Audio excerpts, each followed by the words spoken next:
그럼 전문가 연결해서 개장 전 3분 전략 세워보겠습니다. 김성상 전문가 전화로 연결돼 있습니다. 전문가님 안녕하십니까?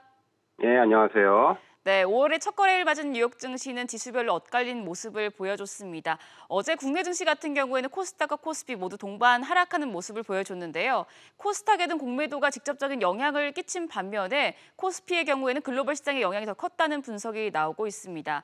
전문가님께서는 오늘장 흐름 어떻게 전망하시나요? 예, 일단 뭐 어제 개장 전에도 제가 5월은 좀 큰 조정이 들어올 거라는 언지를 좀 드렸습니다. 일단 시장은 오늘까지도 조금 영향을 좀 더 받을 것 같아요. 일단 이제 네. 수급적인 부분에서 보면 외국인들이 또 계속적으로 좀 팔고 있고요. 이제 원달러 강세가 또 이번 주 좀 진행이 되고 있습니다. 그러니까 외국인들 입장에서는 주식을 좀 강하게 매수하기가 좀 힘들겠죠. 그리고 이제 기관들은 지금 9거래일 연속 매도거든요. 올해 들어서는 아마 최장 기록인 거예요. 그러니까 이제 중간중간에 이게 한 번씩 사야 되는데 연속적으로 매도는 거의 올해 들어서 아마 최장 기록인 것 같아요. 그러니까 수급이 일단 개선이 안 되는 상황에서 어제도 뭐 말씀드렸듯이 지금 뭐 거시적인 지표들 미국 같은 경우는 좋지만은 우리는 뭐 아직까지 이제 백신 접종도 이제 더디게 지금 진행이 되고 있고 다행히 이제 확진자는 더 늘지는 않고 있지만 확진자도 어떻게 보면 좀 박스에 갇혀 있는 그런 상황이거든요. 근데 이제 전체적으로 수급과 이제 공매도에 대한 불안 심리 뭐 이런 것들이 이제 좀 크게 작용을 하는 것 같아요. 이거는 이제 심리적인 문제이기 때문에 뭐 단기적으로는 조금 더 빠지면은 이제 단기 반등권에는 좀 들어온다고 봅니다. 특히나 이제 거래소는 지금 보면 오늘까지 만약에 빠지면은 5거래일 연속이고요. 코스닥은 6거래일 연속인데 6거래일 연속으로 빠진 적이 작년 9월 달에 폭락할 때도 중간에 이제 하루짜리 반등을 주면서 빠졌거든요. 그러니까 이제 2년 내에서는 없어요. 네. 그러니까 연속으로 빠진 적이 없다는 얘기예요. 6일 연속으로는.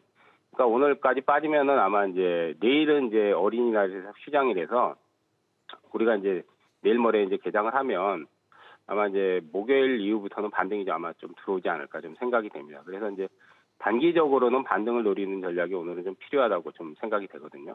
예, 그런 부분 좀 참고를 하시면서 투자 전략을 좀 잡으셨으면 좋겠습니다. 네, 일단 오늘까지는 공매도 영향이 있을 것으로 예상을 해주셨는데요. 공매도 재개 첫날이었던 어제장에서는 코스피보다는 이 중소형주 중심의 코스닥 타격이 더 크게 나타났습니다. 특히 말씀해주신 대로 시총상위 바이오주의 약세가 눈에 띄었는데 전문가님 이런 상황에서는 어떤 종목에 관심을 가져보면 좋을까요? 일단 공매도 탁해는 어제도 말씀드렸지만 기술주나 뭐 성장주 쪽에 이제 집중이 될 거라고 보여요. 그리고 이제 작년에 이제 기술주들이나 성장주들이 뭐 대체로 많이 올랐기 때문에 공매도가 주가가 많이 빠진 거를 공매도 칠 이유는 없잖아요. 상식적으로 생각을 해보면. 그러니까 작년에 많이 올랐던 것들이 대부분 이제 성장주들이기 때문에 특히 뭐 바이오 같은 경우도 그렇고 그 외에 IT주들도 마찬가지고 뭐 당분간은 아마 그쪽에서 이제 공매도 타켓이 또 계속적으로 이어질 것 같은데 근데 이제 한 가지 공매도라는 게 결국은 나중에는 다시 사서 채워 넣어야 돼요. 네. 근데 이제 재개를 했기 때문에 아직까지는 매도 물량들이 계속 출회될 수 있는 부분이 있기 때문에 많이 오른 것들을 좀 경계를 해야 되겠죠. 오히려 많이 빠진 것들은 지금 이제 예를 들어서 업황이 좋아진다 그러면 그런 것들은 오히려 사 들어가야 되겠죠. 근데 이제 이번 주 보면은 이제 저번 주에는 철강주들이 굉장히 강세였거든요. 그다음 이제 조선주들 뭐 이번 주에 보면 이제 조선 기자재도 좀 움직임이 강세였고 그다음 이제 사료나 비료 이제 농업 관련주들이 이번 주에 좀 어제 같은 경우 이제 강세였어요.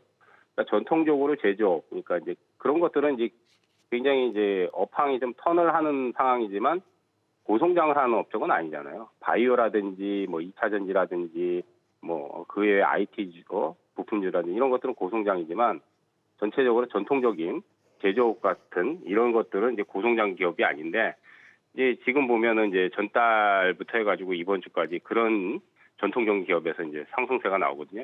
근데 미국도 이제 지금 보면은 이제 경제 재개 활동, 뭐 뉴욕의 이제 경제 재개 활동으로 뭐 소비재 관련 그러니까 일명 이제 컨택트주죠 오프라인 매장에서 이제 판매하거나 이런 것들이 이제 이번 주 좀 강세를 보였거든요.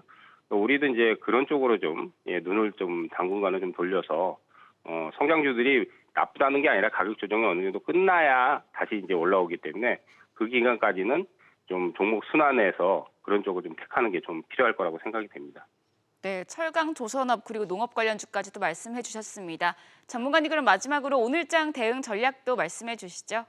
예, 일단 오늘은 지수가 빠지더라도 단기적으로는요. 이건 이제 단기성이니까 겁을 낼 필요는 없다고 봅니다. 이제 기술적인 이제 부분에서는 이제 코스닥이 6일 연속 하락하면 120일 이동평균선이 한 948포인트, 940포인트 되고 거래소 같은 경우 60일 선이 이제 한 3,090선 정도 되거든요. 그 정도 후퇴하면 아마 저가 매수가 강하게 들어올 겁니다. 다만 이제 기술적인 반등이 이제 전달의 고점을 완전히 넘어가는 그런 패턴이 아니기 때문에 뭐 하루 이틀에서 2, 3일 정도의 이제 반등을 노리면서 거기에서 이제 현금 확보를 최대한 좀 많이 하는 그런 전략을 같이 좀 병행을 해야 되겠죠. 그리고 종목별 차별화가 심하기 때문에 어쨌든 5월 중반까지는 가격 조정이 조금 더 들어올 수 있는 부분은 염두를 하시면서 어제 이제 제가 우스갯소리로 현금이 최고의 포트라고 생각하시면서 좀 당분간 이제 시장을 바라보시면서 전략을 잡는 게 좀 좋을 것 같습니다. 네, 알겠습니다. 말씀 잘 들었습니다. 김선상 전문가였습니다. 지금까지 개장 전 3분 전략 세워봤습니다.